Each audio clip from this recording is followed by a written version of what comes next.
It is 6:29, and the Centennial School District Board meeting is called to order on Wednesday, March 12th. Welcome, everyone. We're really excited to have a packed house today.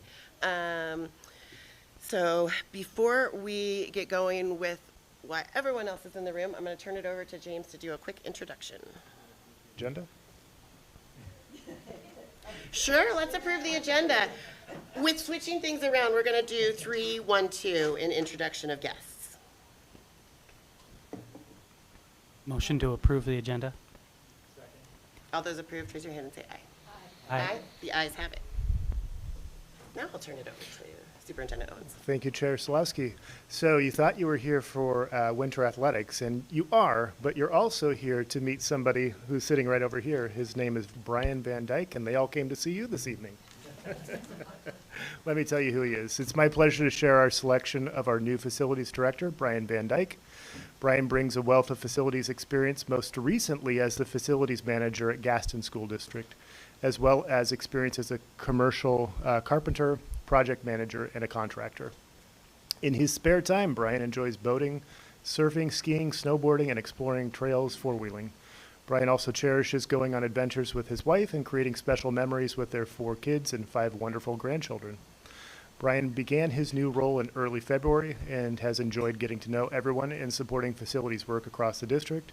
So please join me in welcoming Brian to Centennial. His leadership experience and background in school district facilities is highly valued, and we're glad that he's joining our team. So let's give him a nice round of applause.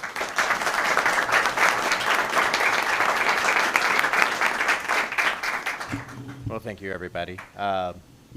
It is fantastic to be here, and you guys have shown me a very heart-warm welcome to your district.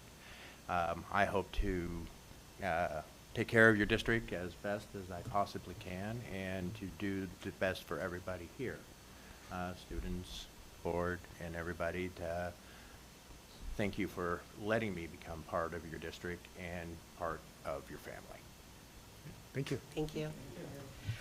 I just want to say we're really excited to have you. Excited to see what you'll bring. And personally, I just want to appreciate you for coming all the way from the west side when you do. My parents live in Hillsborough, so I know what a trek that is. Thank you. We're excited to have you here.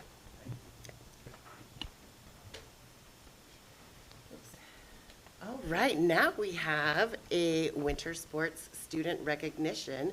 So I would love to call up Principal Miller and Dante. And as they're getting settled in, I'll just show appreciation for all of the families and students who are here this evening. It's great to see the improvement in our athletics year over year, and so the fact that there are so many people here is a testament to the families, to the students, and also to the quality of the athletics that are being developed. And I can say today, as I was signing certificates, I had to take a halftime because there was so much signing to do, because there were so much accomplishments with our athletes. So kudos to all of you for your accomplishments via league or playoffs or state. And it's also nice to see Rod Lundgren here. He was a coach at the time that I was in high school as a swimmer, and then we coached together 25 years ago, back when Centennial had water polo, so it's good to see him here as well. I'll go ahead and pass it over to Dante and Marin, who are going to lead this evening's recognitions. My list was bigger than the last time I was here, so I had to bring my glasses this time to fit it all on one page, which is awesome. One of the things I was charged with when we came was growing sports, and across the board, we've just been blessed with our numbers growing. And probably one of the most impressive things that we've had is the growth of our girls wrestling team under the direction of Coach Schneider and his staff, which is really kind of one of the really growing sports in just the nation right now. And our girls team is just growing and growing. Ended up being regional champions for them as they went on to state. So really exciting, the growth that we're seeing in that and all of our sports. So we're going to get right after it. We got a lot of names, and I'm just going to try to speak clearly and get through them all. So in wrestling, we're going to go from you either get first team all conference, second team all conference, or honorable mention. So the 3 different teams, and it's kind of done in sports like swimming and wrestling. It's done by your placing at regionals or the conference meet. In other sports, it's selected. So like boys basketball is selected by the 9 head coaches in the league. So on the girls' side, honorable mention. Oh, Oh, yeah, and when Dante reads your name, make sure to stand up so we could recognize your great yeah, accomplishments. for sure, for sure. Honorable mention, Amani Hamlet. I didn't see him there. Honorable mention, Olivia Flores.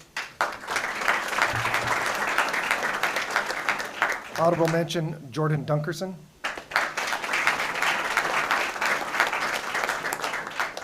Honorable mention, Ingrid Magadan. Honorable mention, Madeline Knox.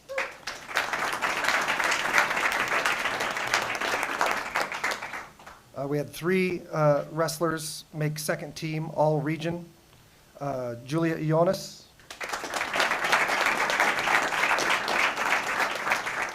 Vanessa Ganin. And Alma Bazante Villa. We had 2 first teamers, Alexa Fontaine.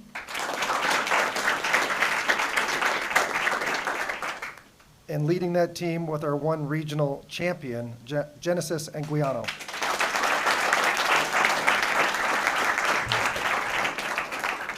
So we transition into boys wrestling.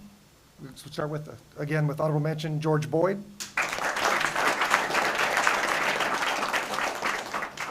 Honorable mention, Logan Brockus, sorry. Honorable mention, Jaden Sos. Honorable mention, Manny Soriano. Honorable mention, Alejandro Farfan. Honorable mention, Tim Petrenko. Honorable mention, Michael Stockton.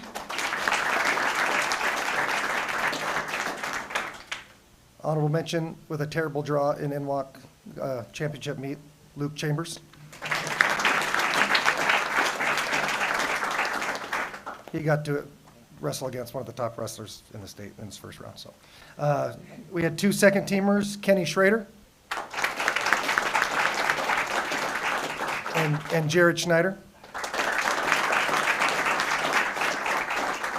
And both of our first teamers were both Northwest Oregon champions for conference, Joshua Cool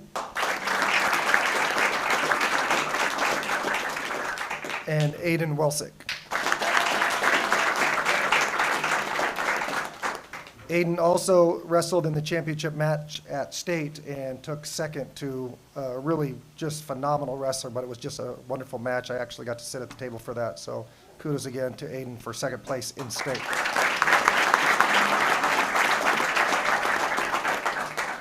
We're going to switch to girls swimming. We'll start with the honorable mention, the 200-meter freestyle relay, which was Peyton Brookfield.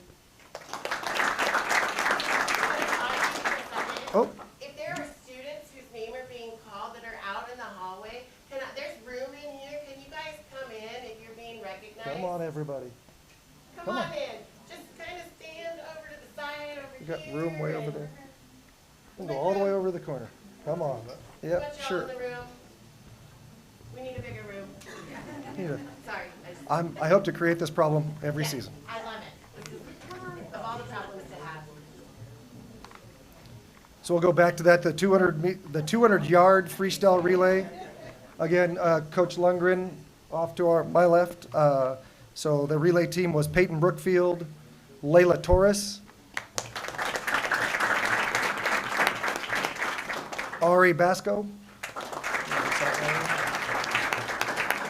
and Trinity Lazarus. Layla Torres was also honorable mention in the 100 freestyle.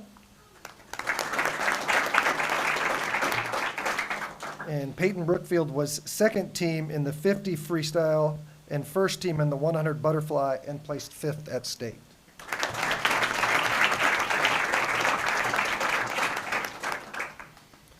Boys swimming, we'll start with honorable mention again, the 200-meter, I'm a track guy. So 200-yard freestyle relay, Miles Moore.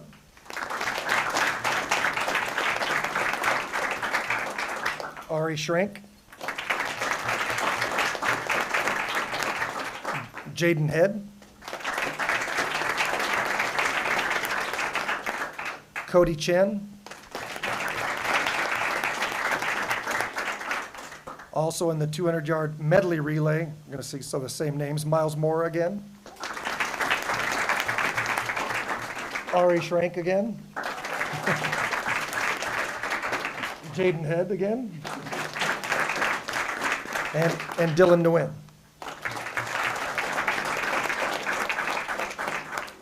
Miles Moore also competed at state, so he was second team in the 200 individual medley, the 100-yard butterfly, and placed fifth at state in the 200 individual medley.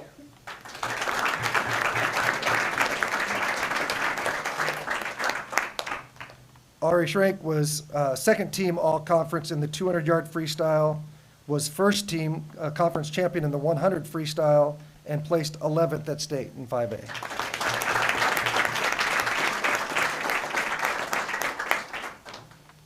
Moving on to boys basketball, the group that just walked in, Coach McCorn, standing up with them. Probably the biggest thing for this, they returned to the playoffs for the first time since 2017, and our varsity, yep. And probably the thing that Coach McCorn and I talk about the most, and one of the things he's most proud of, finished the season with a 3.42 GPA as a team.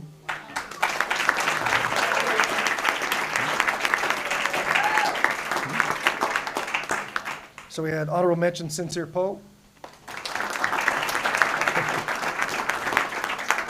Honorable mention Naomi Besha.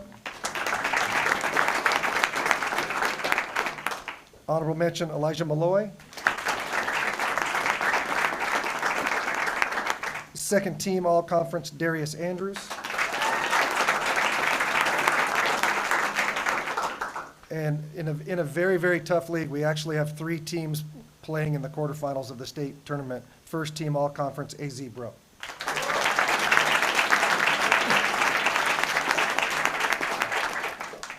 Again, just like I said before, we're just experiencing some great growth in a lot of our sports. I think we had over 80-some individuals participating in wrestling, having to cut in both basketball programs. I know it's a terrible thing to cut, but it just shows great growth, so exciting about that. Next year, our girls' basketball team will return to varsity play, which we're really excited about. So excited about that. And we're just excited about the future. We have Naomi's a senior finishing up, and Elijah, and then we have one more senior that was in the program, Nazir Padden. But we're just excited about all of our programs and where they're going. So kudos to you, all the athletes. Thanks.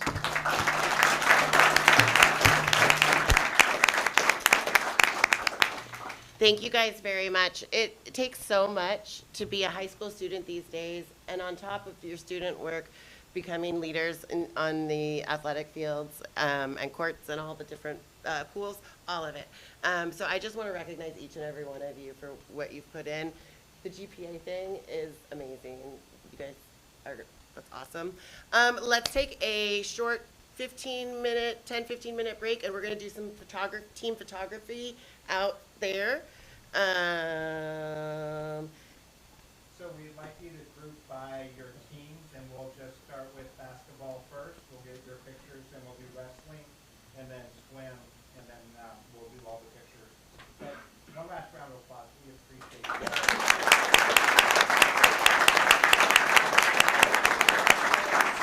And thank you.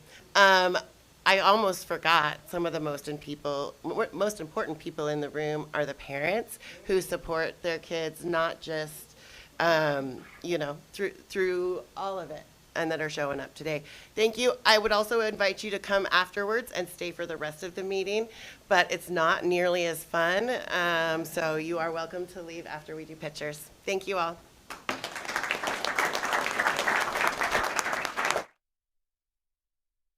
Recording stopped.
Recording in progress.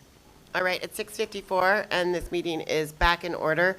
I am going to adjust the agenda a tiny bit and jump ahead to our student representative report. Our student representatives have some things, some banquets and whatnot to get to, so I'm going to go ahead and we'll let them get on in and out. Thank you. Oh, it's extra loud today. I'm Lashmi. I'm Claire. And we are here with your report from the high school. Starting with our Dr. Hicks assembly. So Dr. Hicks was actually very funny, and we really enjoyed his presence at Centennial High School. He was super interactive with us. He had multiple students come down and do different activities. And then he also gifted them his own published books that he published. So that was really cool. And then, for example, one of the students, he called down and had him call his mom and tell his mom that he loves him, or he loves her, just because he said that we should give more gratitude, even though we don't do it often, or we might not do it often, and that's a reminder to text or call someone that you care for the most and let them know that. And then another one that really caught my eye was he noticed a student in the crowd that wasn't participating in one of his things, which it was like a clapping activity, and that's really simple. Like, you don't have to stand up, do anything. And he brought the student down and he asked him, like, why didn't you do it, even though, like, it's free to do, it's not much to do. And I think that was really good, because I feel like our students have trouble sometimes. But yeah, I really like Dr. Hicks, and it would be great to see him in the next couple years if our students like him also. And then today's assembly actually was our winter sports recognition assembly.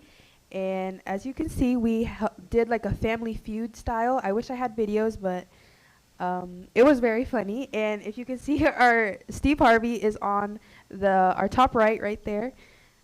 And then on our pictures, the left picture is our girls wrestling. They got a answer wrong, so that's why Julia is looking like that. And then our boys wrestling down low. So these are our student council members, and we took these pictures right after our assembly today. And these are the people, the leaders that make our assemblies happen.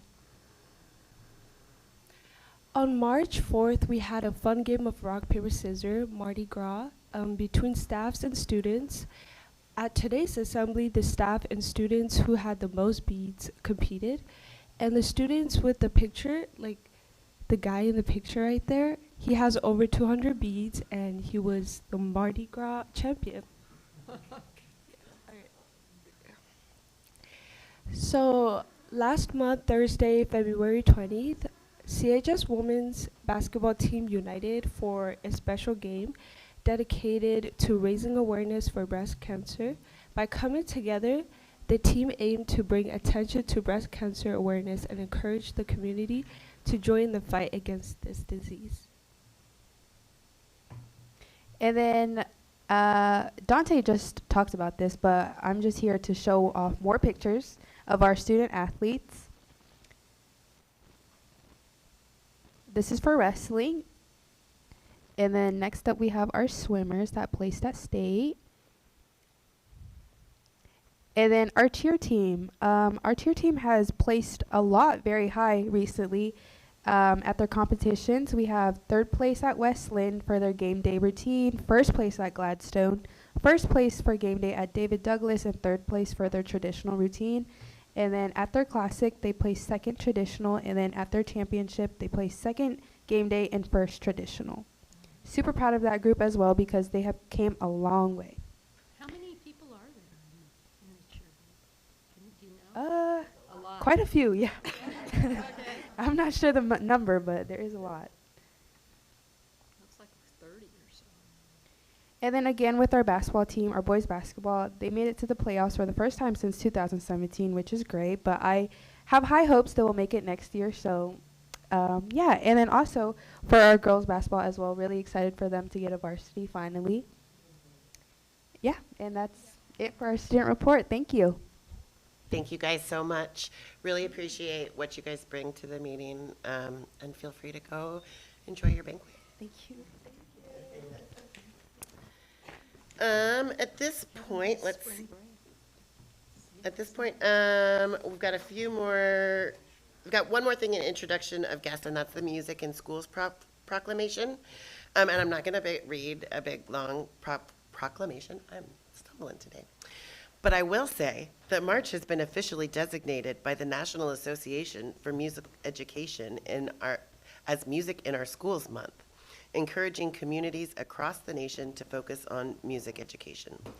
Music education shapes the way our students understand themselves and the world around them, allowing for a deep engagement with learning, and is part of a well-rounded education for every student.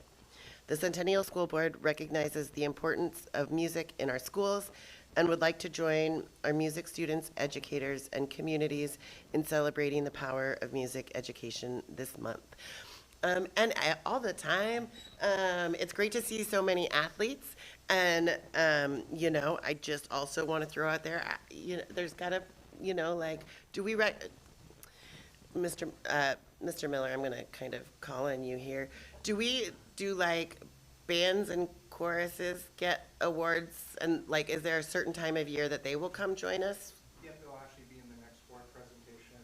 Our band is actually going to you could think of it as Their competitions. regionals, Yep. actually tomorrow. Perfect. And choir has done one, and they have another one in April.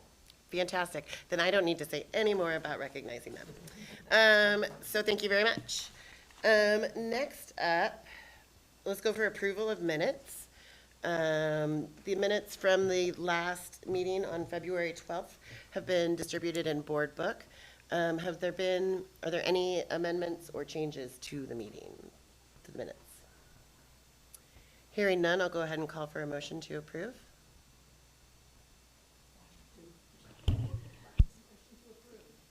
Second. All those in favor, raise your hand and say aye.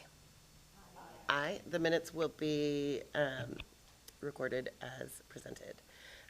Next up, we have public forum. Unfortunately, we've had nothing come in the last month for public forum. So again, shout out to our community. If you've got something to say, we'd love to hear from you. Next up for reports, would you like to introduce this one? Sure, I'd be happy to. Turn it over to Superintendent Owens to introduce our next guests. We have a couple of representatives here this evening from Mount Hood Community College, and they are going to speak to us, I believe, about the upcoming bond election, which is scheduled for the May ballot. The facilities at Mount Hood were constructed some time ago, and it has been some time since there have been facility upgrades, and so I'm sure we'll hear about some of the things that are on the docket if that bond is approved. So I'll go ahead and turn it over to Jennifer Dement and Shatoya Bentley with Mount Hood Community College. Good evening. Thank you for having us. My name is Jennifer Dement, as James mentioned. I'm the Vice President of... You need to push the thing so it looks green. Sorry, got it. Yeah. That's how you get the sound to work. We should get those our board meetings. More trouble than it's worth. My name is Jennifer Dement. I'm the Vice President of Finance and Administration at Mount Hood Community College. I have been there more than 27 years, so most of my life, and I'm here with one of our board members. I'll let her introduce herself. Hi everyone, I'm Shatoya Bentley. I'm a alumni at Mount Hood Community College, and I am the at-large seat 7. Okay. All right, and I will be getting us started. I'll stay over here. We appreciate the opportunity to meet with you to share our plans to support the economic development and provide. Hold on, just 1 second, maybe there we go. Can you hear me? Yeah. Yep. Okay. And I'll start over a little bit. Okay. We appreciate the opportunity to meet with you to share our plans to support economic development and provide the future workforce for our region. The board has decided to place a bond on the May 2025 ballot. This is an exciting time for the college, Gresham, and our region. But before we get to that, let me turn it over to Jennifer to share a little bit about our college. Okay, so you are right smack in the middle of the western portion of our district. We were founded nearly 60 years ago, and we have over 1,000 employees at 3 different locations throughout Portland and Gresham. Our district is 950 square miles, so quite large. We go all the way west to 82nd, follow the Columbia River all the way up to Cascade Locks. We trickle down through Government Camp, Sandy, parts of Happy Valley, so we have a little bit of Clackamas County as well, and then Damascus and the southeast Portland area as well. It's a very large district. We offer a full spectrum of educational needs. We start out by serving more than 1,000 families each year through our Head Start program. So we like to make jokes, this is not in my notes, but about being like cradle to grave, because we have a prenatal program for pregnant moms, we have early Head Start, we have Head Start, and then we go through all the way through higher education. We do dual credit in high schools. We have CTE degrees, certificates, non-credit offerings, and this last fall term, we very excitingly launched our first bachelor's degree program. So now we have a bachelor's degree in cybersecurity. So very exciting for us, and we have double the enrollment that we planned. So we're literally maxed out in enrollment. That's really exciting. We also serve more than 6,000 apprentices in our district. So tradesmen, and they get college credit for the apprenticeship work that they're doing. We're named number 4 in the country for the highest quality education at the most affordable cost. We were the highest in Oregon, not that we're competitive. There's 17 community colleges in Oregon. We have had more than 1 million students come and learn with us, and each year we contribute over $423 million to our local economy through our graduates and alumni, which is a great investment for taxpayers. And we've also been honored as a recipient of the Government Finance Officers Association Triple Crown Award. So that's an award for getting, having our financial statements, our budget, and then also a public annual financial report. We've served nearly 19,000 students a year. 36% were people of color, 21% were Hispanic. Most of our students are part-time. They've got a lot of things going on in their life in addition to school, and the average age of our student is actually 27, so not the traditional right out of high school students. Some data you might find specifically interesting about Centennial District. On average, we serve 275 College Now students in the last 5 years from Centennial, and we've averaged an additional 440 students a year. So that totals just under 720 Centennial School District related students each year.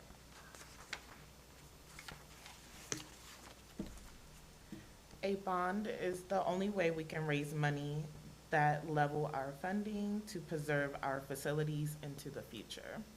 Community colleges are like you, where we need to pass a bond in order to pay for facilities. This is different from the universities, where the state provides most of the funding for their facilities. So this is important for us as we have not passed a bond in 50 years. Our current campus was built from $12.5 million. Our college facilities staff have done an excellent job utilizing the resources wisely and preserving our taxpayers' investment. So why now? Again, it's been 50 years since Mount Hood has last passed a bond measure. In that time, our community has grown. A college education has changed drastically. Our facilities have aged. We have stretched every dollar to maintain aging infrastructure, often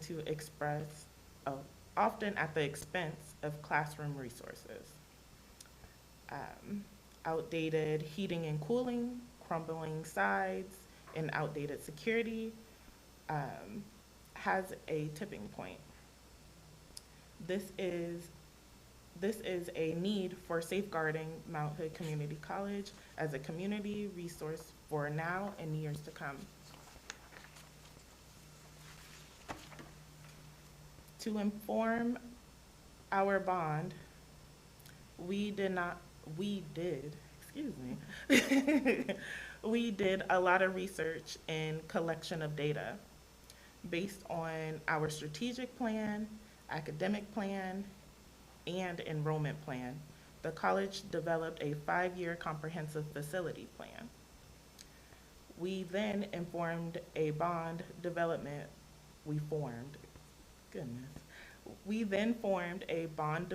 work group of community members, employees, students, and board members. Here are the members, as you can see, of our bond development work group. Over a series of meetings, they have refined and prioritized the list of projects. We took their prioritized list and did polling to see how the projects resonated with the community. So why this bond matters. Mount Hood has been a cornerstone of education, workforce development, and community engagement in our district. With enrollment increasing and infrastructure aging, our ability to provide quality education and training is at risk. There's no new construction in this bond, so I think that's something that people have asked, like what's different now than what you've done in the past. What we're trying to do is to preserve the asset that our taxpayers have already bought, right? For that $12.5 million 50 years ago. And we want to make sure that we're taking care of that so that that's here in another 50 years for students in our district. So I'm going to give you some examples of what is included in our bond. Our first priority is to update our existing career technical education facilities. So these are areas where it's healthcare, for example. It's important to have up-to-date facilities for those areas. Last year, we graduated 236 healthcare workers. 66 of those were nurses. We also produced an additional 27 cybersecurity specialists, 18 automotive technicians, and 47 child care workers, just to name a few of our graduates. This bond would allow us to repurpose existing space to create opportunities for upgraded and cross-disciplinary learning. So we've talked about this like healthcare center where all of our healthcare professions can work together. It would be like a hub, and they would be able to see opportunities. So some of our programs like nursing are restricted entry. It's harder to get in, but students can take other healthcare programs while they're either waiting or experience other programs that they may actually have more of an interest in than the traditional ones that they have heard about before. So this is really important. Mount Hood is the main provider of healthcare in our region. Healthcare providers. We don't actually provide healthcare, but we do have a dental clinic. The second priority is about ensuring our facilities are safe, open, and accessible to the public who depends on them. Improvements in this category mean opening year-round access to popular programs like our swimming pool, so an enclosure that allows us to use that in the winter. We had 26,000 people learn to swim at Mount Hood last year. There's also upgrades to ADA accessibility and new technology included. The third priority is critical safety issues. So our district has changed over the last 50 years, and currently we have no way to lock down the campus in the event of an emergency. Our buildings predate any kind of earthquake or seismic code.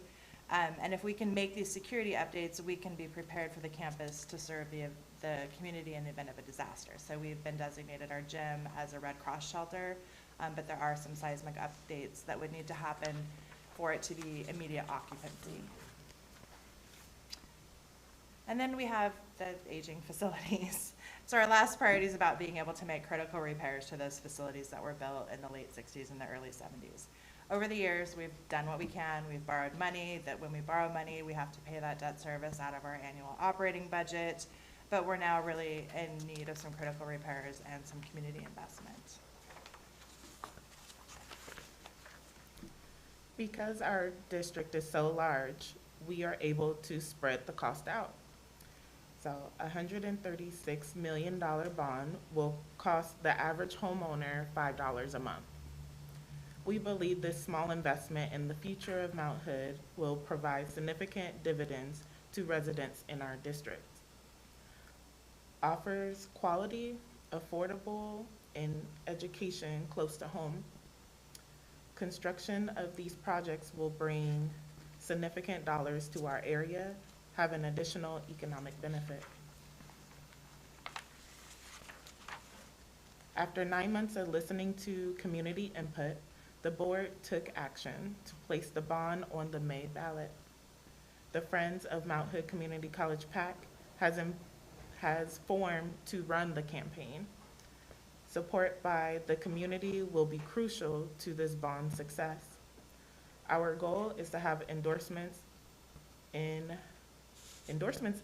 from all of our K-12 partners, and we are here tonight to ask for your endorsement. We also have forms here for individual endorsements. So at this time, we are happy to take questions you might have. Thank you very much. I can't believe it that you guys haven't passed a bond in 50 years. And so I think it's really important. We'll definitely, I don't speak for everyone. We'll have to discuss it as a bond. But I know that personally I've used, or Mount Hood has, is really a hub of the community, from like my kids' dance recitals to my, the Highland Games. You guys do so much for the community. And I think that it's time that the community really supports you too. So I thank you for coming and sharing with us. Do you have anything you'd like to say? Fantastic.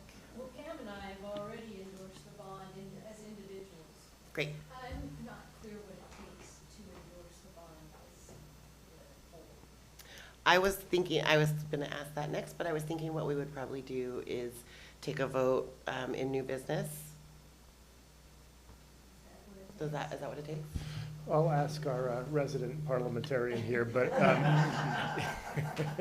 I think you can either take a motion in new business, or it depends on the time frame that the Mount Hood folks need in terms of that, because theoretically, if you put it on the next agenda, which is the second week in April, it would give the community the opportunity to weigh in prior to the board taking action on that. So you might want to consider postponing to the April meeting if that is compatible with your timeline. I just don't know.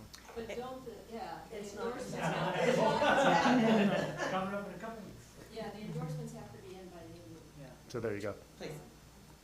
Yeah, I think it is a very important proposal. I think they're giving us some of our most needed health professionals that, we hear that we have such a shortage of, in so much aspects around the community, mental health, nurses, all that kind of stuff. So I think it's really important. And the security, infrastructure of the college, we send our children there, we send our community members ourselves there, and, you can't stop everything or prevent any security lapse, but you can certainly not take the steps to make people safer. So I think that's really important. So I'm certainly supportive of it, and I'd be supportive of us moving forward on it tonight. Yeah, I'll add to that, echo the sentiments. I started my college career in a community college in Chicago many, many years ago. I won't mention years. So there is there's always a soft spot in my heart for community colleges, because they really are so much more to a community than just a college. And I had the pleasure of meeting professors that I still keep in touch with, and scholarship program administrators that I still hear from, and who ask me to zoom into things now. And it's I would say my experience at a community college was almost more rewarding than when I got at university. And I won't shout out my university so no one gets mad at me. But it wasn't in Oregon, so. So yeah, no, I think that new business would probably be a good time for us to discuss it. Thank you. Yes, please. Well, I have a little bit of a bias for Mount Hood. I'm a graduate of Mount Hood Community College, and then transferred to Portland State, and then taught here at Centennial for 2 years, then came over to Mount Hood. My younger sister worked on that 50-year ago bond campaign. So I know what you guys have been doing, I know the talks that we've been having, and I know how the resources have been diverted to do the thing that needs to be done, which is keep the building viable, right? I mean, that's what you've had to do. But in doing so, that does remove opportunities from the community and from the students as well. So I'm glad to hear other board members here are in such support, and that because of the timeline, that we should be taking action this evening during our new business section. So I'm certainly going to be voting in support of that. And you already have, Claudia, and my endorsement. Your vice chair, Diane McKeel, just happened to be in a place where we were, and boy, was she carrying stuff and ready to go, right? And so, but that doesn't mean that we as a board shouldn't take action. We, as individuals, we can, but I would love to see us as a board take action as well. So thank you for coming. Thank you. And please leave those forms, and if you've got flyers, I we'll, do. we will post them in places. And then, so if we do take that up in new business, is there a form for, like, the board to fill out? The form has two parts to it, one for, excuse me, individuals, and one for a group, if you will, or Okay. representative of a group. I just happen to have some forms here myself because of my running, so we'll just make Okay. sure we fill it out Perfect. appropriately, and then make sure we get it out to them.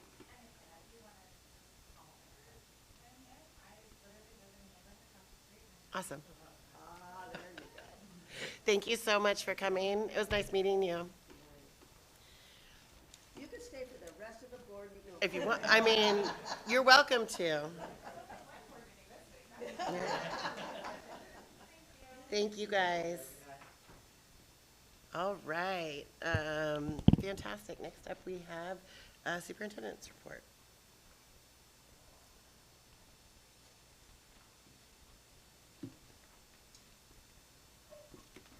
All right. Greetings, board members. It is my pleasure and privilege to share with you this update about happenings in our school district. First, it was nice to see Directors Andrews and Lynn, as well as Vice Chair Shields and Chair Solowski, last Tuesday afternoon at the Classified Appreciation event at Powell Butte Elementary School. The Western-themed event featured barbecue, a raffle, and some very competitive rounds of cornhole. It was a pleasure to honor our classified colleagues for their dedication and service to our students, staff, and families. And classified staff serve in a variety of ways throughout the district, keeping our schools functioning smoothly. The contributions of our classified staff make a profound impact, and we're truly fortunate to have such an exceptional team. So it was nice to be able to share a token of gratitude with them alongside some of our board members last week. Kudos to OSEA President Chris Dowell, Vice President Justin Dowell, who, as it turns out, is a ringer at cornhole, and you can see him in the middle of the picture there, as well as Dr. Katsuda for their organizational efforts. James beat me. We got to do another round of disc golf. Tomorrow, Thursday, March 13th, Centennial Transition Center's Devin Kautza, pictured here with one of her students, as well as in a costume of some sort, will be recognized with the Excellent Teacher Award at the statewide Transition Center Conference in Eugene. The Excellent Teacher Award recognizes a classroom teacher working with identified transition-age students with disabilities who made outstanding contributions in implementing predictors of post-school success for students who are transition-aged. The recipient exemplifies the best of the philosophy of education as it relates to the area of transition and post-school success. Devin received substantial support for her nomination, which included peers, partners, students, and families, all offering insight as to Devin's work in support of transition-age students. As a brief reminder, the CTC serves students with individualized education plans, or IEPs, who have graduated with alternate diplomas. The purpose of the program is to support young adults in their transition to life after high school. The key focus of CTC is to help young adults build independence and quality of life, with an emphasis on preparing students for independent living, employment, and linking them with appropriate community and adult services. Director Wright and a few other colleagues will be on hand tomorrow in Eugene to celebrate Devin as she receives her well-deserved recognition.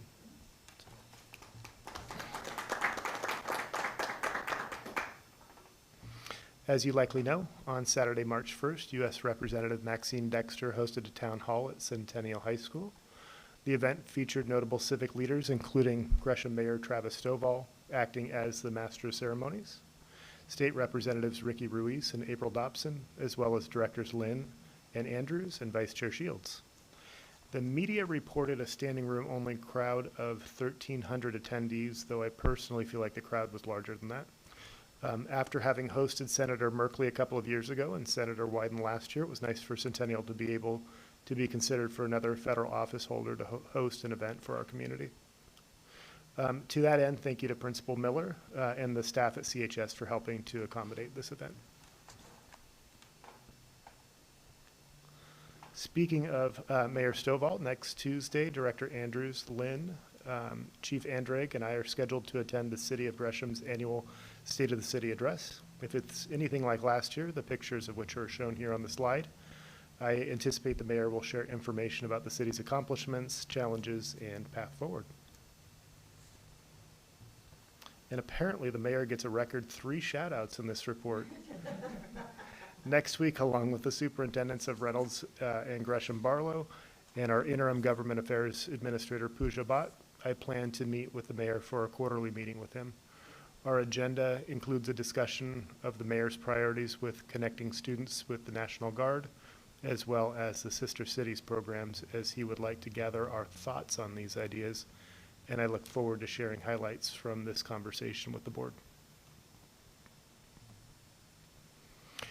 Next week is shaping up to be a busy one. On Wednesday, March 19th, Centennial will be conducting the Winter Data Summit. This routine is the second of trimester district-level data analysis cycles as part of Roadmap 27, conducted to monitor the impact of our learning and adjust and improve our instructional practices and systems. During the Data Summit, representative school leadership teams will engage in a structured reflective process that involves the review and analysis of student data and professional practices aligned with school improvement plans and Roadmap 27. Teams will identify strengths and areas of need and develop a responsive action plan with the intent to review the impact of that action plan during our Spring Data Summit, which will be held on May 29th, including the engagement of their respective staff in a similar process at school sites in the coming weeks. We are thrilled to announce that the Centennial School District has been awarded Oregon Department of Education's 2024-25 Immigrant and Refugee Student Success Plan grant in the amount of $150,000. This grant, in support of Senate Bill 1532, demonstrates Oregon's commitment to the educational excellence and equity through the celebration of diverse cultural and linguistic richness of our immigrant and refugee communities. The project will address systemic barriers such as language acquisition challenges, cultural adjustment, discrimination, and economic instability that interferes with our students' academic, social, and emotional success. To achieve these outcomes, Centennial will collaborate with Educate-Ya to implement a comprehensive support system for immigrant families. The project will feature a series of tailored workshops adapted for students, parents, and educators that provide concrete tools for thriving in the American educational system and honoring immigrant identity. A panel discussion featuring representatives from Senator Merkley's office will also address systemic barriers and explore policy solutions. Additionally, our district-wide efforts include enhancing our multilingual library collections to more closely reflect the diverse cultural, ethnic, and linguistic heritage for our students. Collectively, this work will make our schools more inclusive and accepting place for all to learn. This was a highly competitive grant process with school districts from across the state vying for these dollars.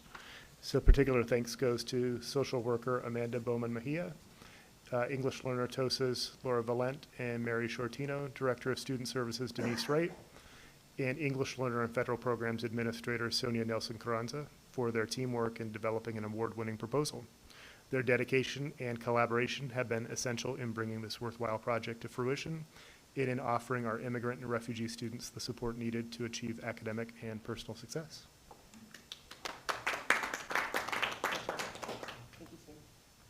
Finally, next week on March 20th and 21st, Centennial's K-8 schools will host parent-teacher conferences. This will be an opportunity for families and teachers to interact about their students' progress. And to those in our community and on our board who are parents, I hope that the connection with your child's teacher or teachers is productive and informative. And with that, I invite any questions or comments you might have, and that concludes my superintendent's report.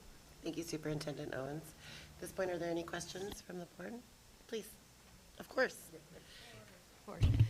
So to what extent has Centennial, and this may be for Pam, I don't know, has Centennial District been involved with the Sister City program in Gresham? I don't know. I mean, that's going to be the short answer, and maybe Vice Chair Shields knows. I don't know. In your time on the board, you've never had any interactions with that program? No.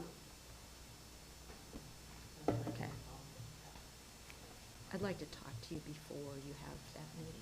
It's part of why I mentioned it, just to make sure the board was aware. Go ahead. I'm just really happy to see Devon getting a recognition at CTC. I go to their graduation every year, and it's really special. They do some really amazing work. I would love to see us give, like, if we could do some extra recognition, you know, maybe as a board for that. That'd be really great. I was thinking that too when they were at like a car, like, yeah, we can talk offline about how we support them. I'd like to piggyback a little bit on Claudia's comments about Mayor Stovall. You said his priorities were getting kids into the National Guard and the Sister City program. Is that what you said? Checking notes. Thank you. Mayor's priorities with connecting students with our National Guard, as well as Sister Cities programs. That's the agenda. I don't know the details on the topics. Great. I would say that I would,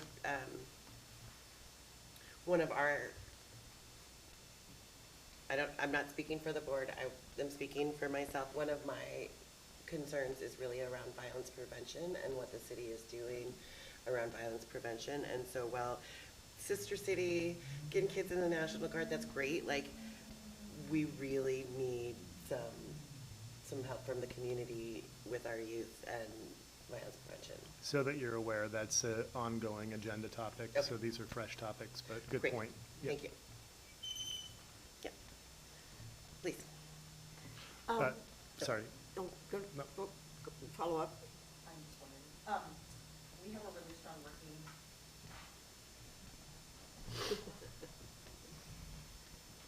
To your point, Rose, we have a really strong working relationship Yeah. with the city of Gresham and their violence prevention department. Awesome. They have lots of funding. They have some very specific funding that's happening that they've been identified for. One of the individuals right now is back in DC meeting with a host of group, and they took 4 youth from the Gresham, Portland area. And so I don't know if we need information from them in the future, but they would be more than happy to share, because there are many, many efforts and a lot of new efforts that are in place with community partnerships, and they're actively working to help that as well. So just to throw that out there. Fantastic. Thank you so much. Your slide about the grant that we've received. I don't know if Principal Marin will remember this conversation, but one of the things that, you know, we talk about who we serve. This is a recognition of that, right? They're saying, this is who we are. We have so many cultures that are in our schools, so many languages in our schools, and yet we can't advertise, if you will, that this is a place for learning how to be and live in a world of many different faces and many different cultures. And I don't know how we say it, but I think it's important to acknowledge that when you come to Centennial, you're going to have exposure to so many different people. And then when you walk out in the world, you're going to know how to be in a multicultural environment. And that's huge for us to be thinking about and celebrating. And a grant recognizes it, but I just wish, and now I'm looking, I'm just wishing that we could in some ways incorporate that in our, I mean, it's in our mission statement, it's there, but a celebration of who we are and what our staff does every single day in bringing these children in this picture and young adults, as we see in our high school representatives and we saw in our athletes today. Man, that's a lot to be proud of.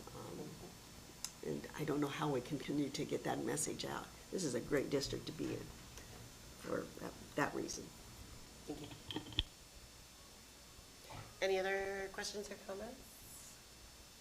Fantastic. Thank you very much, Superintendent Owens. Thank you, Chair Slosky. Next up, we have confirmation items. So we're going to confirm those en masse. And to approve the confirmation items as listed in the agenda. Second? All those in favor, raise your hand and say aye. Aye. Aye. The ayes have it. Looking around the room, can I get a quick thumbs up, thumbs down if folks need 5 or 10 minutes, or we want to power through? Get through old business and ask again? Let's get through old business and ask again. Sounds great. Next up, we have board action items with old business. Speaking of old business, no, just kidding. I said business. No, just kidding.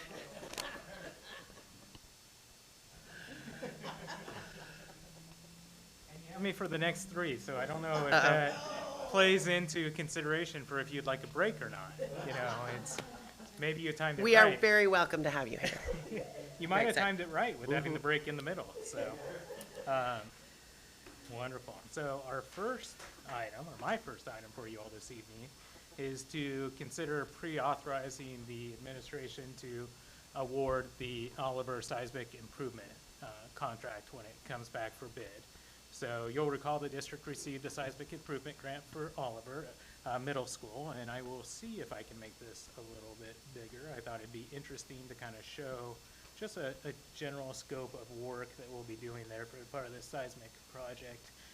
You can see the large area here is the assembly area, that is the cafeteria, and that is one of the focuses of the seismic improvement grants, is they want to target areas where large masses of people would be assembled, and in particular, 2-story or multi-level buildings. And so for Oliver, that is the focus of the grant, as well as then the center wing, because we're able to do that for the funding that the grant provides. So often get asked, oh, you did a seismic improvement project. Does that mean it was the entire school? And they do categorize by risk.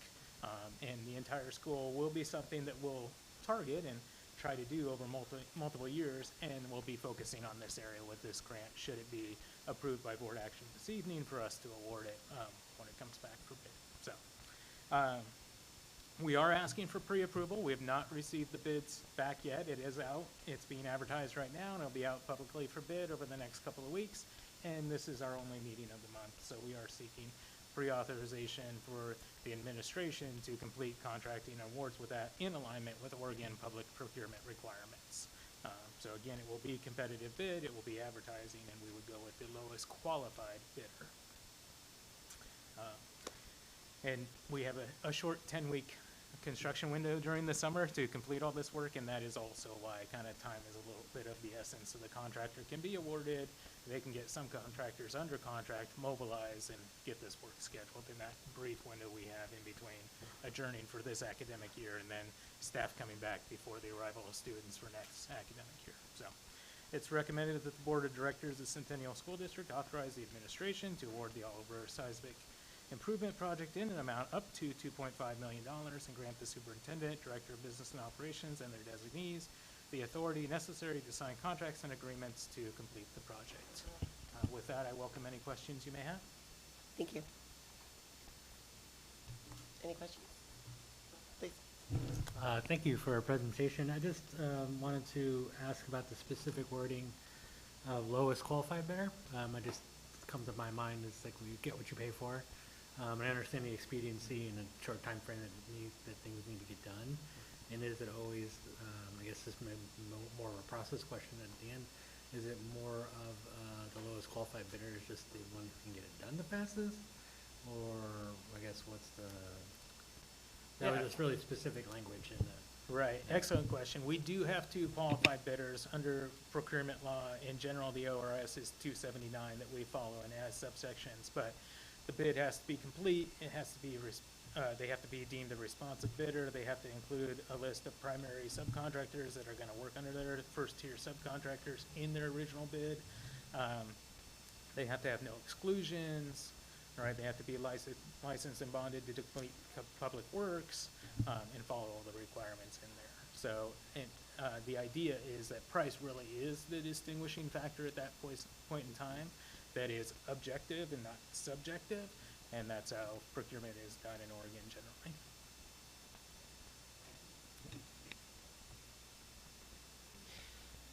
generally. Quick question, this is something that we talked about that, when we did bond work. I'm curious, is there any, weight given to local or minority contractors? Or is that more of like the larger things? In the ORS, there's not. If the board were to adopt separate, acting as the local Contract contracting review board? Yes. Uh-huh. Our current policy does not have that. Okay. But that is an opportunity for the board to look at. Okay. Currently, we've adopted the Secretary, as a district, we've adopted the Secretary of State guidelines on Great. procurement. Thank you very much.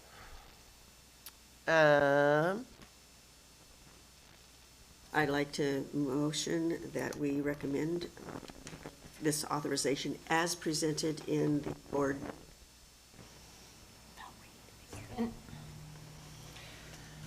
All those in favor?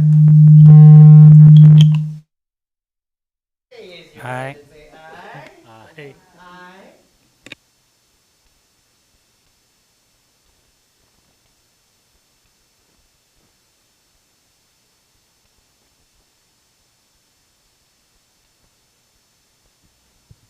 All right, and I have the next item as well, so I'm sorry, or you're welcome, depending on how you feel about that. Similar to the seismic improvement project previously presented and now recently approved by the board, the administration is requesting a pre-approval by the school board to award the Park Lane Classroom Improvement Project into amount up to $600,000 to the lowest qualified bidder. The project will improve 3 general-ed classrooms at Park Lane Elementary, as well as a music room and an ELD classroom as well. So again, 5 classrooms like we did last summer. This year it will be at Park Lane instead of Patrick Lynch, but continues the planned improvement with the Classroom Improvement Fund. The fund overall is a little over $700,000 a year. Approximately $100,000 goes to what's called soft costs, and that's design, engineering, permitting, and other costs. So there's a $600,000 construction budget, and the request this evening is to authorize us in advance to award that contract when the bids come back. And so it is recommended that the Board of Directors of Centennial School District authorize the administration to award the Park Lane Elementary Classroom Improvement Project in an amount up to $600,000 and grant the superintendent, director of business and operations, and their designees the authority necessary to sign contracts and agreements to complete the project. Like this one, I also welcome your questions on.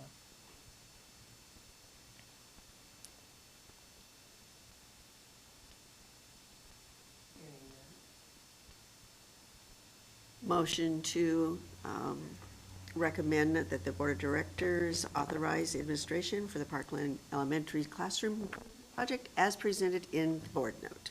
Second. All those in favor, raise your hand and say aye. Aye. The ayes have it. We will move forward with the Parkroom Classroom Improvement Project Award. You want to proceed? 3 for 3. You can do it. All right, so the next one we have is a reclassification of a fund. And so the request is for the board to approve reclassifying the Classroom Improvement Fund in next year's budget to a capital projects fund. The distinguishment being that under a capital projects budget, those can only be used for capital expenses. So going forward, it is anticipated that the Classroom Improvement Fund is going to only complete capital projects. It was established as a special revenue fund originally 2 years ago because we had some minor things to do, like painting and bringing the overall classrooms up to a common bar. So we touched every single classroom for the first couple of years, right? In addition to the Patrick Lynch classroom improvements, we did a lot of minor projects. So it was appropriate to be in the special revenue section at that point in time.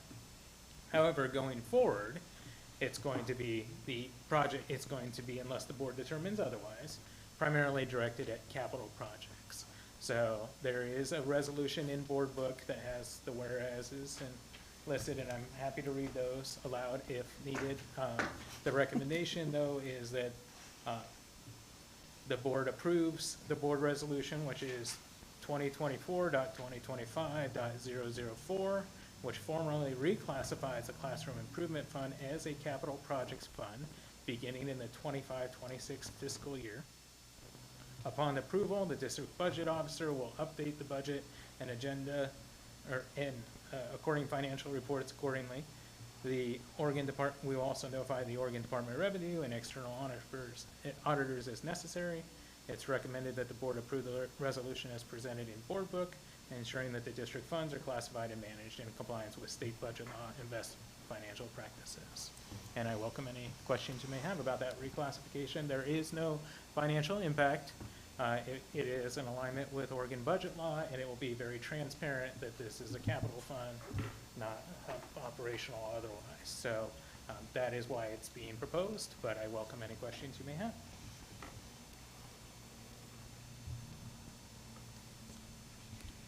So Why?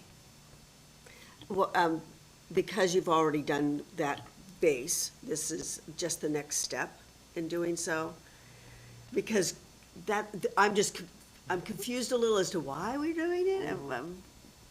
Yeah, Do we have to? It's only changing a classification from a special revenue fund to a capital projects fund, because the anticipated expenses are anticipated to be over $5,000 and have a useful life of more than 1 year, which is the test for a capital expense versus a non-capital expense. And so previously, individually, we may have bought things that were under $5,000. We did with the Classroom Improvement Fund to improve those things, right? To improve every classroom across the district. Going forward, it's going to be major projects. It's anticipated to be more major projects than not, such as the one you just pre-authorized for Park Lane.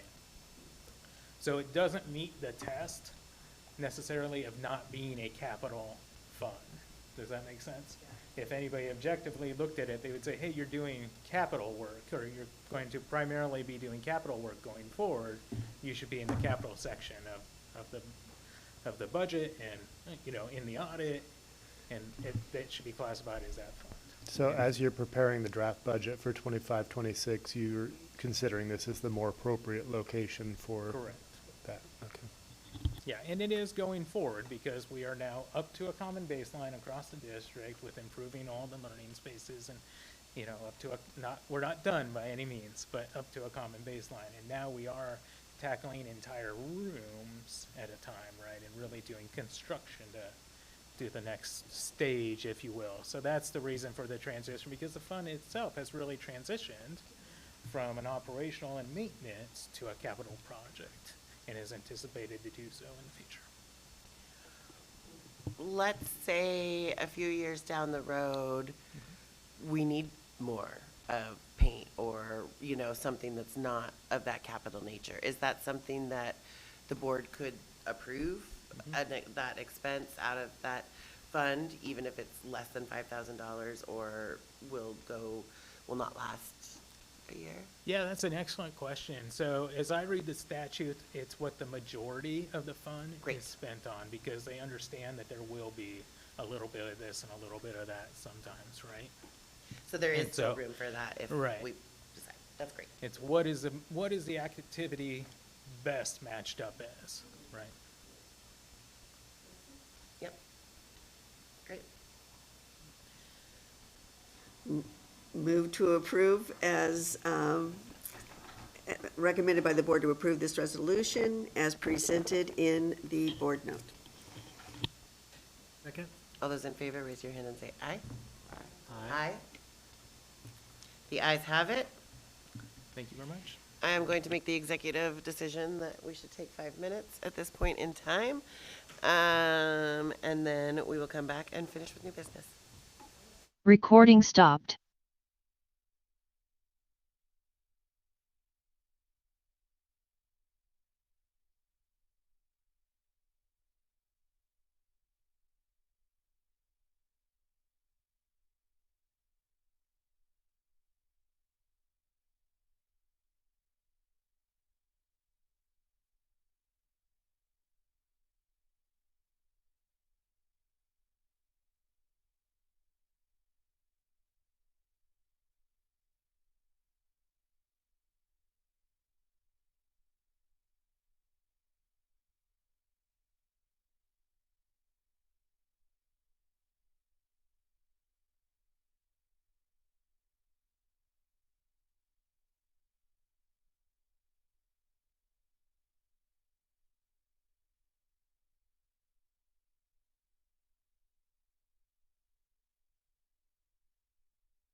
Okay, 8:03. Recording in progress.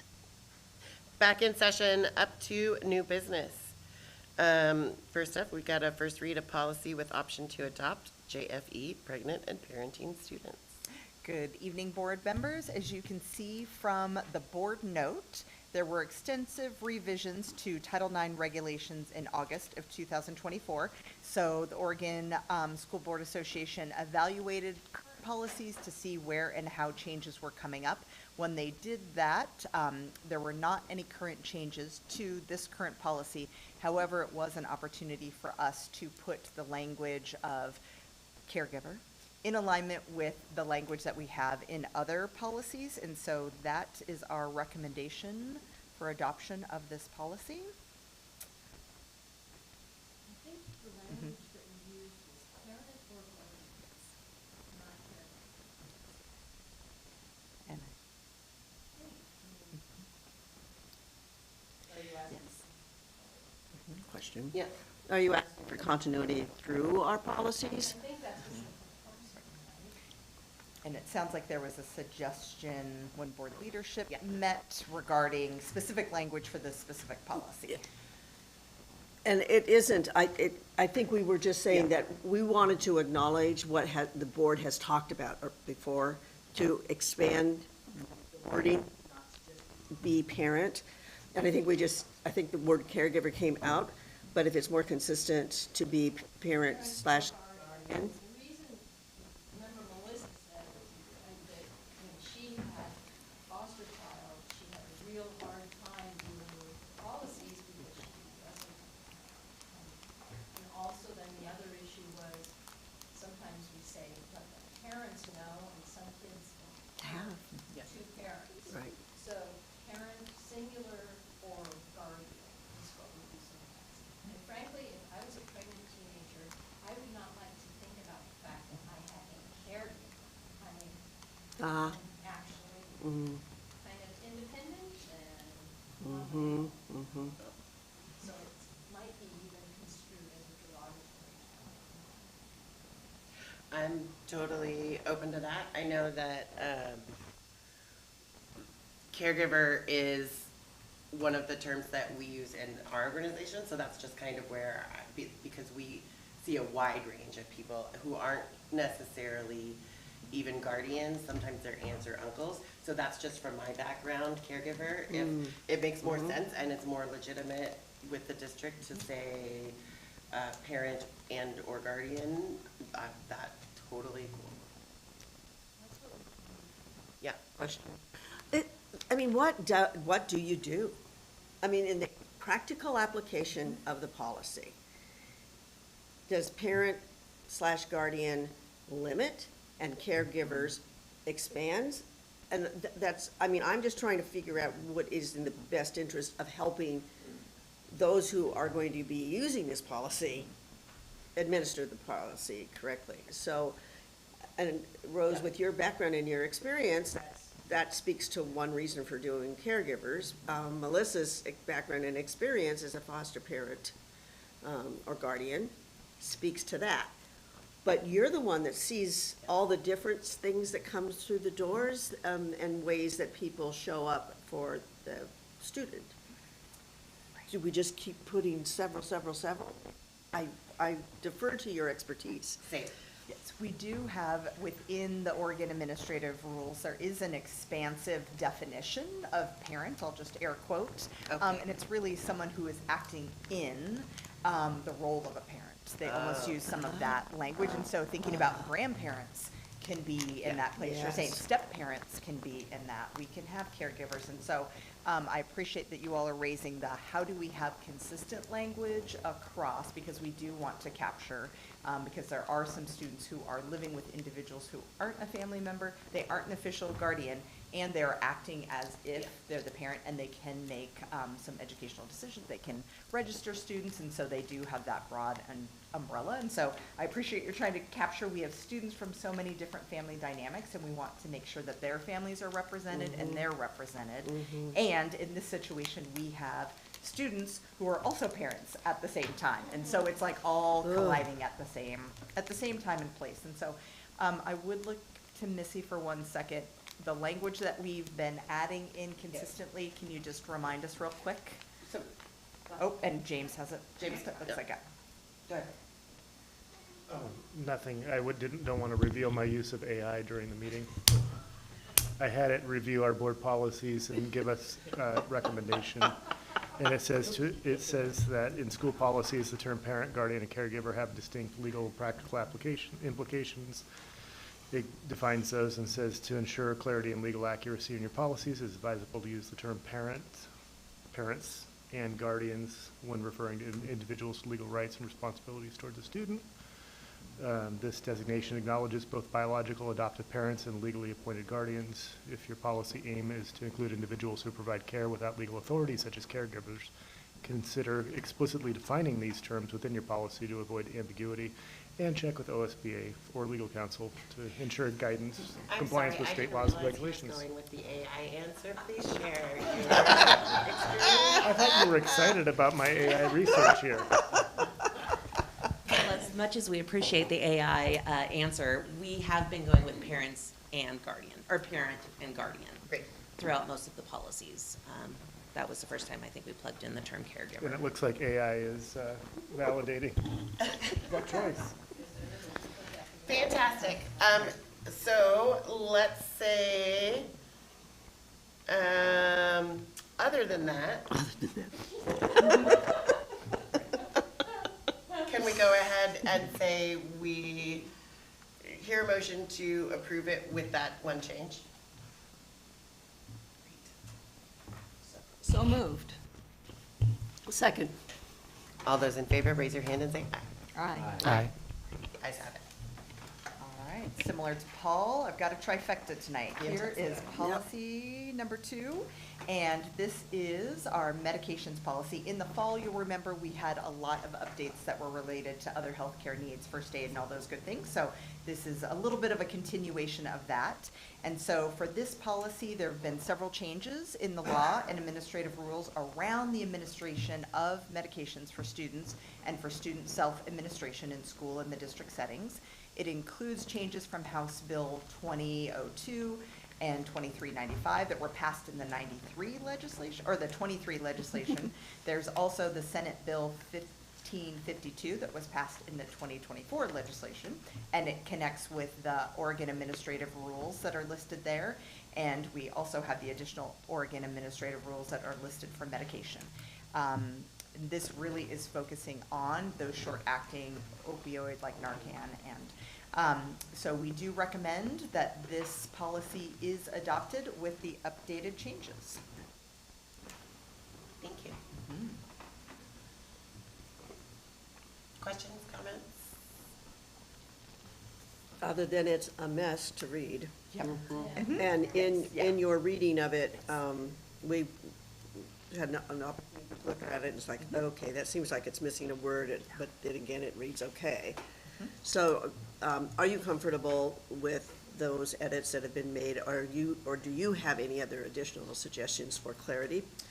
Right, when you look at the board policy on your end, you can see the yellow highlight. So I conferred with the Multnomah Education Service District, their nursing supervisor, because again, they're our go-to when it comes to health needs and services. And so the additional places that are in yellow highlights are language that they added into their policy. And so to mirror their policy and to keep consistent with practices that we have in our schools, we've added those pieces. So again, there are places where they've added, like, yes, we have a nursing procedure. That language wasn't specifically clear there. Yes, we're providing the additional training. That is an additional piece. There's also the one around the current first aid and CPR. That also shows up in one of our other policies, so we just wanted to highlight that. The rest, the copy, once it's cleaned up, will look a lot neater, and there's a lot less language to it. The AR has a lot of language in it. But yes, in consulting with them, they're really minor changes, even though it looks like a lot on the page. I think we have to rely on that, on those expertise, right? That just like, that was a lot.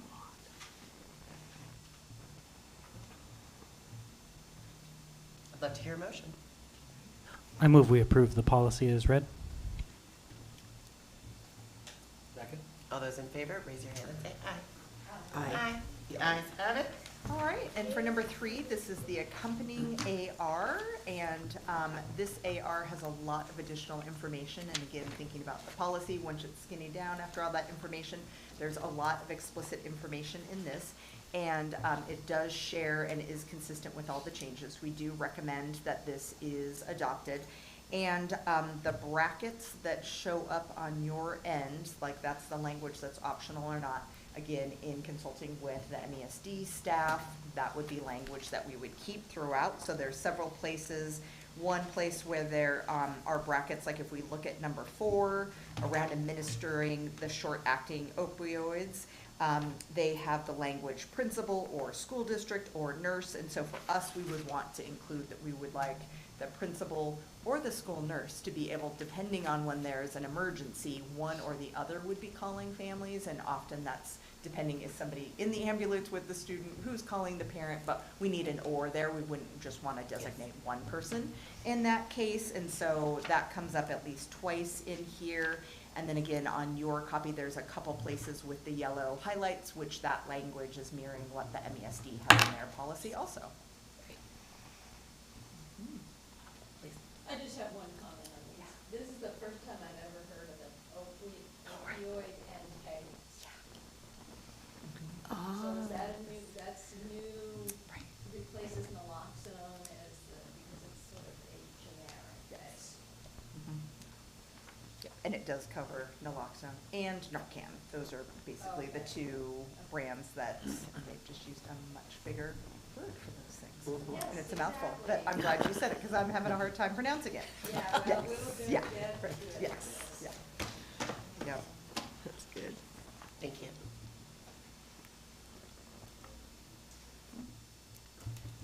I move that we adopt the policy for JHCD AR. Second. All those in favor, raise your hand and say aye. Aye. Aye. The ayes have it.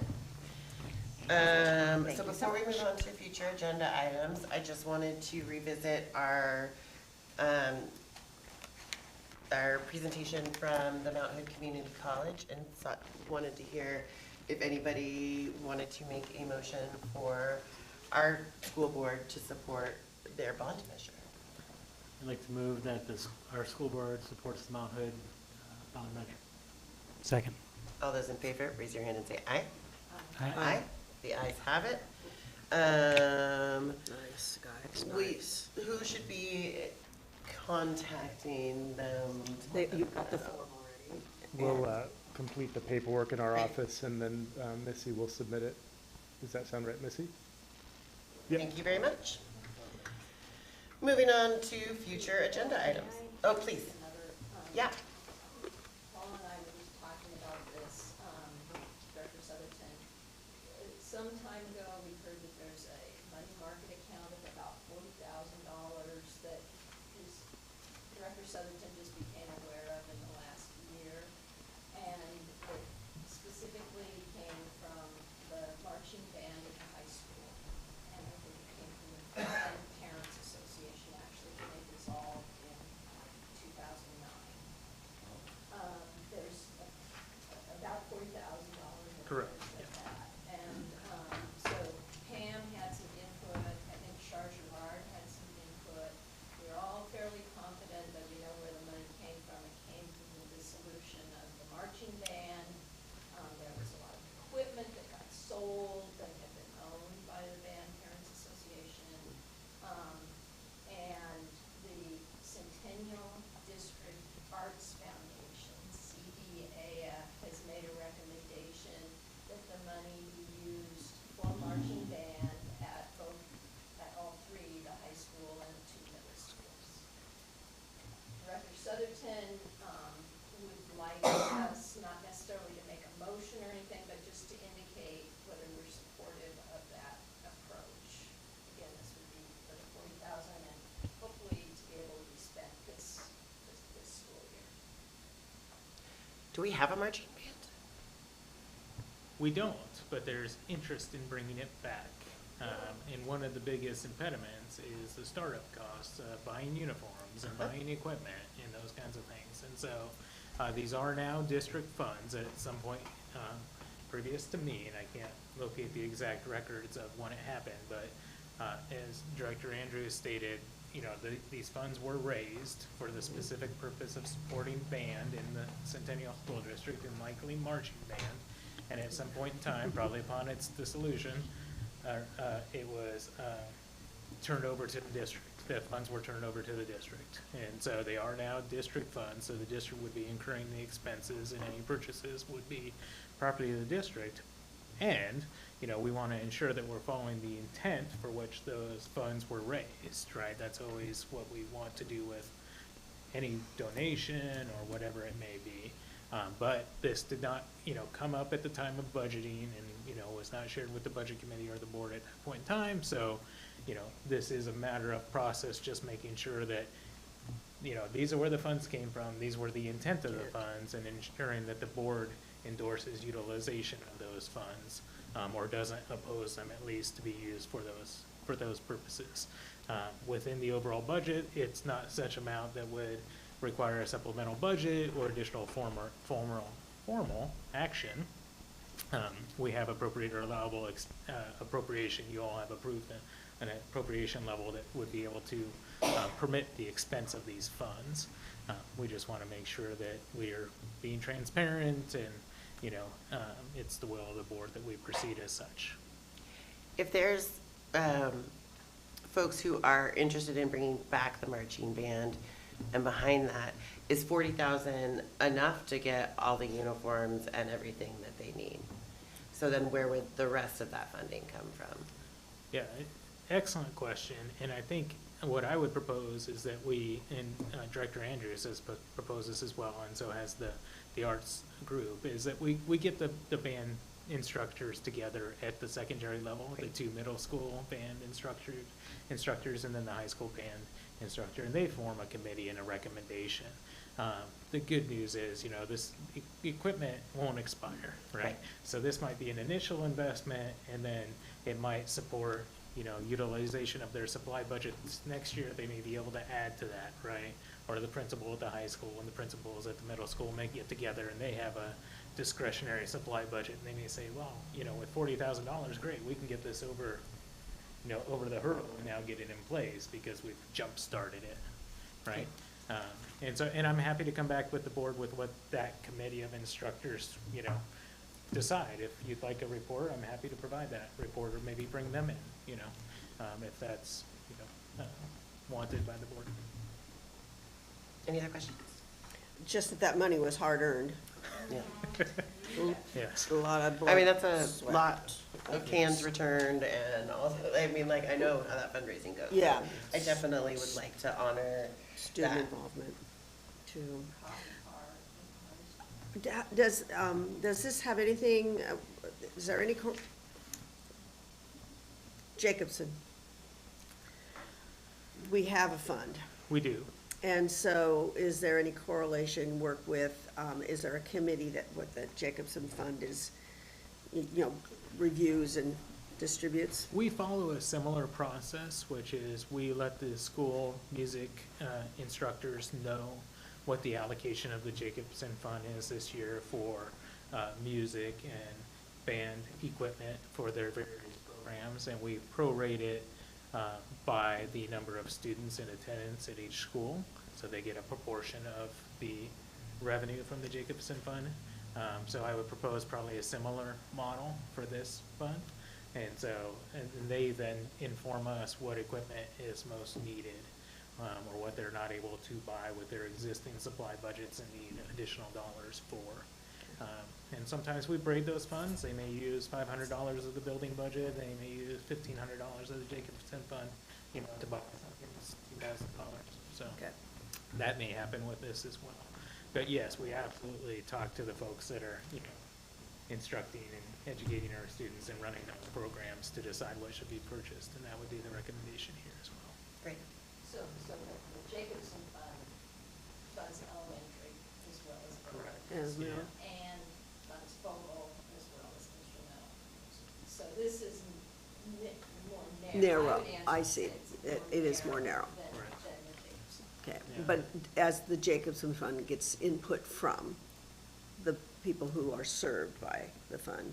This too would be, Correct, we would talk to, it's secondary focused, right? So we would talk to Oliver Middle School, Centennial Middle School, and Centennial High School, specifically band teachers, band instructors, right? okay. So here's an example that I heard, is that Jonathan at Oliver would really like to be able to have his kids participate in parades, marching. They do march, but not like they used to. Not like we used to. But, he doesn't have the drums. So, that's an affordable thing within that amount of money.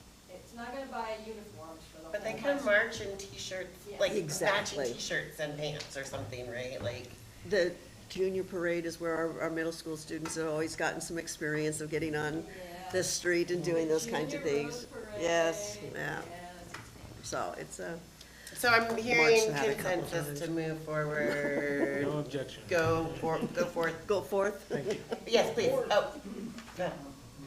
Please. Just while we're talking money really quick, it was an amazing event to have our congressperson, Maxine Dexter. I was standing in the back, and I actually kind of left early because it was so hard to kind of understand what anything was being said or, any of the questions. I know you've, talked about the stadium PA system, and so I just want to put that back in the board members' heads that, it would be great to have some amazing PA systems where people can actually be heard, and I think it makes a lot of difference. Some of the microphones didn't work, the roving microphones. We're gonna make Marin come up here and, tell us all about it. Well, he What has his done needs are. He has done a little research on the topic. It sounds like the overall overhaul of the PA system would be about 80K. That's really expensive. That is. And Is that the gym and the stadium, or one or the other? Just the gym area. Just the gym? Gotcha. Holy. Thank you. Yeah, we had a presentation a couple of years ago. Can you come up to the mic so the audience can hear you?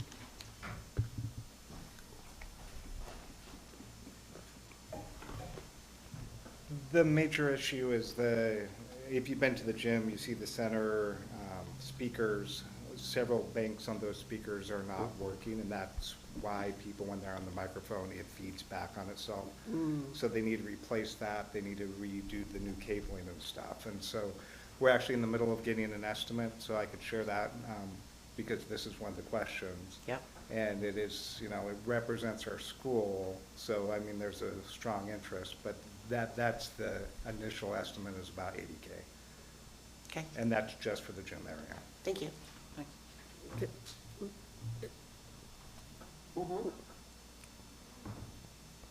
We have borrowed against ourselves to purchase things, like, wasn't it overhead projecting things that went into classrooms, right? And we knew we could go into a contract and purchase them, and pay interest to somebody else. If there was such a need that also supports our students currently, and yet also supports our community gathering, is that a possibility to do something like that, borrow the money against our other funds? With a board action, it is, yes. And pay it back over like 5 years like we're doing with the. I think Correct, like, yeah, we just, this year will be the final payment on the projectors. That will be paid back to the board reserve account this year with the final $72,000 payment. And then CTC will be on a payback plan as well for that construction plan, paying back that account over time. So, yes, you do have a track record of approving that as a body, as a governing body. It doesn't need to go through the budget committee first, it just did it. As a Yeah, board reserve yeah. fund. Because it is. Yeah. We would need to have an appropriation in that fund, and currently there are no projects identified for next year, so in the proposed budget that we're presenting in April, we don't currently have any spending proposed in that fund, only the revenue coming in from the payments and from interest. So, it would help me as the budget officer, to inform me if you'd like me to include something in that. I can, do a little research, and it is a proposed budget that happens in April, so that will be an opportunity for the budget committee to provide feedback and yourselves to provide feedback. And so then we come to you with the approved budget in May. That would be, we'd have time to adjust, either withdraw or add or whatever it may be. Are there parameters that you all would like to consider voicing? And I don't want to venture too deep into a board action. This is just opinion. I think that's a great Or guidance at idea. this point, yeah. I would love, I think that the combination between fitting our students' needs and finding ways to provide more services to our community, it makes absolute sense. And if we have, I personally would love to see that included, and then, ask, we can talk about it. I don't really have any parameters, but I would love to hear what you guys want and would recommend. Come up with. If we could, we did the overhead projectors kind of, I'm just going to use the term on the fly, only that we started to understand better how that fund might be used. If we are lacking in direction or policy, maybe this is something the board would like to talk about a little bit more, so that every time you have a board turnover, you're always educating the new board members about the thought process that went into why we were doing it. When there's a written record of it, it's much easier in terms of explanation and why things are being moved forward in that way.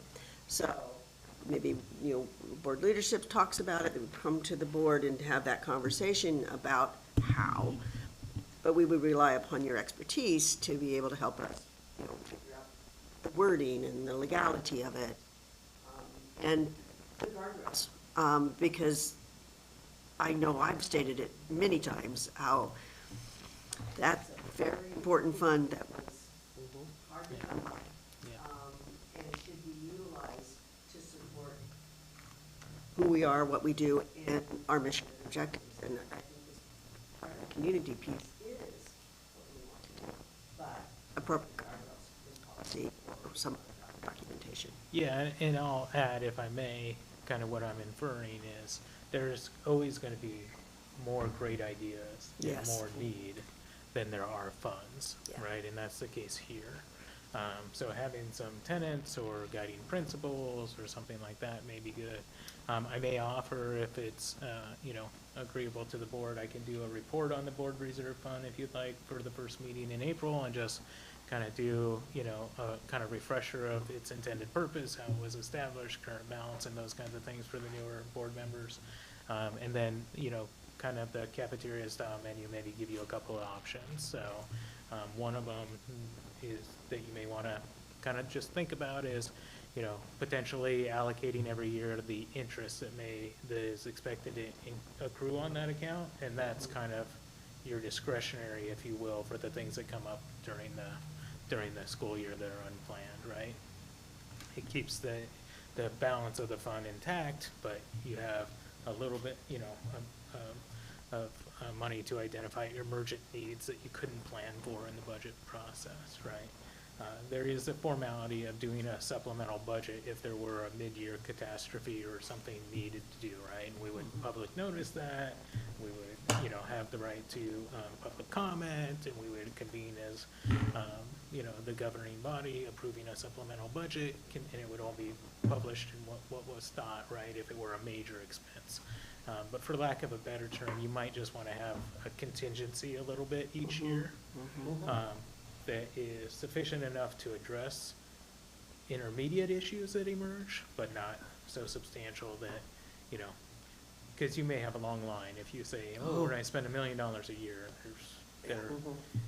there's a lot of need. We have aging infrastructure in our district. Our average age of our building is, around 60 years old, right? So, grateful to our community for passing the bond, and that made a big improvement, and there's still more work to be done. Yeah. So, Thank you. Thank you. That was good. It's really good. Future agenda items. All right. We have student recognitions coming up. I think Principal Miller talked a little bit about that earlier. We have the 25-26 school year calendars that are in the development process and are in the process of being finalized and reviewed. So we'll potentially have those. We also have potentially recommend and appoint district equity committee members. It could be the first meeting in April, likely the second meeting, however, and perhaps a few more policies. Awesome. Anyone else have anything for future agenda or the good of the orders? Fantastic. Please enjoy your spring breaks, and we will see you in April. Recording stopped.